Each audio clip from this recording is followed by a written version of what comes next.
네, 부동산 시장이 얼어붙으면서 수도권에서도 미분양이 속출한다는 소식 앞서 전해드렸는데 이 알짜로 꼽히는 3기 신도시 공공택지 개발에도 나서는 건설사가 없다고 합니다. 프로젝트 파이낸싱, PF 불안이 커지면서 자금 조달이 쉽지 않기 때문입니다. 이상화 기자입니다. 본격적인 개발을 앞두고 곳곳엔 현수막이 붙었습니다. 서울과 가까워 관심을 끌었던 3기 신도시 고양 창릉 지구입니다. LH가 지난달과 이달 두 차례 공공택지 입찰을 실시했는데 나선 건설사는 단 한 곳도 없었습니다. 분양하려면 PF가 일으켜져야 되는 거잖아요. 기존에 있는 것들도 유지 관리하기가 쉽지 않을 텐데 신규 택지를 취득한다라는 것 자체가 또 다른 리스크일 수 있기 때문에 과거 건설사들은 알차로 꼽히는 공공택지 개발에 참여하기 위해 계열사까지 편법 동원해 벌떼 입찰에 나섰지만 이젠 정반대 상황이 된 겁니다. 수도권에서만 유찰된 택지는 16개에 이르는데 경기도 화성과 김포 한강지구에서도 개발에 나서겠다는 곳이 없는 상황입니다. 프로젝트 파이낸싱, PF 불안이 확산하며 건설사 자금 조달이 어려워진 영향이 큽니다. 아직 확정은 안 됐지만 미래에 생길 수 있는 건설사 PF 우발 채무는 지난 8월 말 22조 원대로 지난해보다 29% 늘었습니다. 금융기관에서 추가적으로 신용보강을 요구하는 사례가 있거든요. PF 우발 채무 규모는 향후에도 좀 더 증가할 수 있을 것으로 보고 있습니다.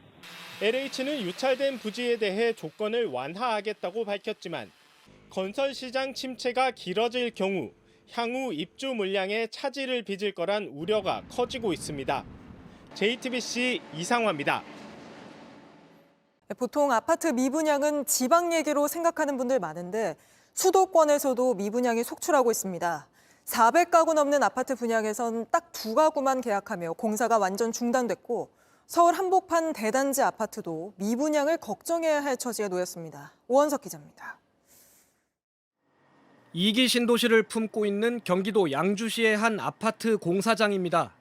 땅을 파고 기둥을 세웠지만 인부들은 보이지 않습니다. 공사장 문은 굳게 닫혀 있습니다. 약 1년 전 400가구 넘게 분양을 시작했지만 계약 건수가 단 2건에 그치자 공사를 멈추고 사업을 접은 겁니다. 주택시장 한파가 길어지면서 지방뿐 아니라 수도권에서도 미분양이 속출하고 있습니다. 내년 상반기에 대해서 별로 이렇게 긍정적이지 않은 것 같아요. 돈을 마련하기가 쉽지가 않은 거죠, 지금. 서울도 그 여파를 피해가지 못했습니다. 건설이 진행 중인 한 대단지 아파트에선 일반 분양 1,500세대 가운데 150여 가구가 주인을 찾지 못했습니다. 비싼 분양가와 고금리가 원인인데 새집 분양은 흥행 불패였던 과거 공식이 깨진 겁니다. 전국 미분양 주택 수는 8개월 연속 줄었지만 준공 후에도 미분양되는 악성 미분양은 꾸준히 늘어 최근 1만 가구를 넘었습니다. 내년 하반기에 금리 하락으로 예상이 되는 시점이라고 본다면 내년 하반기까지는 수도권의 미분양 물량이 축적되지 않을까. 당장 중견, 중소건설사들이 PF 부실 위험에 놓인 가운데 수도권 미분양까지 겹치며 건설 시장 불안을 키우고 있다는 우려가 나옵니다. JTBC 오원석입니다. 요즘 건설업계에선 시장이 완전히 얼어붙었다는 말이 나옵니다. 알짜로 꼽히는 서울 여의도 재건축 부지에 나서는 건설사가 거의 없고 손해를 감수하면서까지 송파 아파트 분양권을 넘기는 사례도 등장했습니다. 먼저 오원석 기자입니다. 1976년에 준공된 여의도 아파트 단지입니다. 지난해 재건축 정비 계획이 서울시를 통과하며 알짜 부지로 큰 관심을 모은 곳입니다. 하지만 올해 9월과 11월 두 차례 입찰에 참여한 건설사는 단 한 곳뿐이었습니다. 자금 마련이 어려워진 데다 자재값에 공사비까지 올라 흥행이 기대에 못 미친 겁니다. 부동산 불패라는 강남권에서는 손해를 보고 분양받은 집을 넘기는 이른바 마이너스 P까지 나왔습니다. 300세대를 500세대로 리모델링하는 송파 아파트에서 분양가보다 1억 5천만 원 싼 매물이 나온 겁니다. 2차분, 3차분을 넣어야 되잖아요. 그때쯤 돼서 급하시니까 조금 손해보더라도 팔고 싶습니다. 이런 물건이 조금 나온 거예요. 고금리가 이어지면서 돈줄 막힌 건설사뿐 아니라 집값 마련이 어려워진 주택 수요자도 줄면서 건설 경기 불황이 이어지는 겁니다.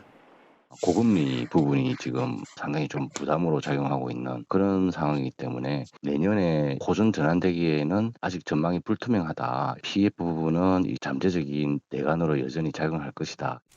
미국이 최근 금리 인하를 시사했지만 우리나라 시중금리 인하로 이어지는 데는 상당한 시간이 걸릴 전망입니다. JTBC 오원석입니다. 건설사들이 부동산 개발 사업을 내세워서 금융사로부터 자금을 빌리는 걸 프로젝트 파이낸싱, PF 대출이라고 합니다. 그런데 앞서 보신 것처럼 시장이 얼어붙으면서 건설사들이 위기를 맞고 있고 이게 PF 대출 부실로 이어지며 은행들이 줄줄이 무너지는 금융위기로 번질 수 있다는 우려가 나옵니다. 이어서 이상화 기자입니다. 서울 용산구 이태원역 근처 공사 현장입니다. 펜스가 쳐져 있지만 공정은 멈췄습니다. 한 업체가 4층짜리 건물을 짓기 위해 500억 원 규모의 PF 대출을 받아 개발을 진행하던 곳입니다. 하지만 지난 7월 지급 불능 상태에 빠지면서 결국 국내로 넘어간 겁니다.